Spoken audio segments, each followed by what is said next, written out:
So this is a comment you're going to see from a lot of people who haven't read the Shikamaru, well, specifically the second Shikamaru light novel. See, ever since Shikamaru was elected as the 8th Hokage, a lot of people, myself included, have been saying that he's the weakest ever Hokage. Because he is. But in retaliation to that, a lot of people have been saying that Shikamaru in his second light novel has a feat where he captures all 5 of the Kage in a shadow possession jutsu, and it's stated that only Naruto would be able to break out of it. Which makes a lot of people believe that Shikamaru's gotta be one of the strongest Hokage ever. I mean, he was able to hold 4 of the Kage down simultaneously. But a lot of people espousing this feat haven't read the light novel.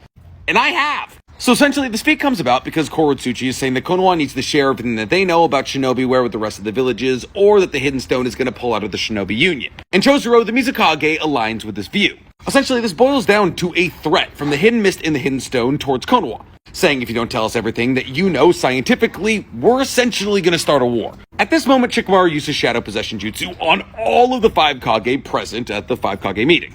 Naruto included. Now in this moment, the light novel says that Naruto, with the usage of Kurama, would be able to break out of the Shadow Possession Jutsu. However, there's more to this scene than just that. See, Naruto does break out of the Shadow Possession Jutsu, but he breaks out of the Shadow Possession Jutsu to save Shikamaru. Because Gaara, even though he's technically under the control of the Shadow Possession Jutsu, is bringing his sand together to attack Shikamaru. Naruto, sensing that Gaara is about to destroy Shikamaru, breaks out of the Shadow Possession Jutsu and grabs Shikamaru and apologizes to all the other Gokage. But still, you're probably saying, well, at least he was able to hold down 3 of the Gokage, right? Well, sort of. Technically, in this moment, his malice was directed at Korotsuchi and Chojuro, the 2 weakest Gokage of all time. And Darui, the current Raikage, is kind of a passive observer to this entire thing, as the Hidden Cloud has been militarizing just like Konoha, so he really doesn't have much of an opinion on Konoha doing research to make themselves stronger. So in actuality, the only 2 people that Shikamaru holds that weren't actively either breaking out of the Shadow Possession Jutsu or had a reason to break out of the Shadow Possession Jutsu were Chojuro and Korotsuchi. But still, 2 Gokage. Very impressive.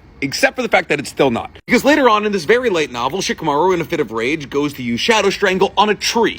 Hoping that his shadow would snap this tree in half in a fit of rage, Shikamaru realizes that even though he can use his Shadow Strangle on this tree to make it groan and he can squeeze it, he can't even destroy a tree with his Shadow Strangle technique, which is what he was threatening to use against Chojuro and Korotsuchi. In this moment, Shikamaru shudders at the fact that he was threatening to use Shadow Strangle against Korotsuchi and Chojuro, who battled against Kinshiki, mind you, because I can tell you right now, their durability is much higher than that of a tree. So in actuality, Shikamaru didn't control any of the Gokage with Shadow Possession Jutsu.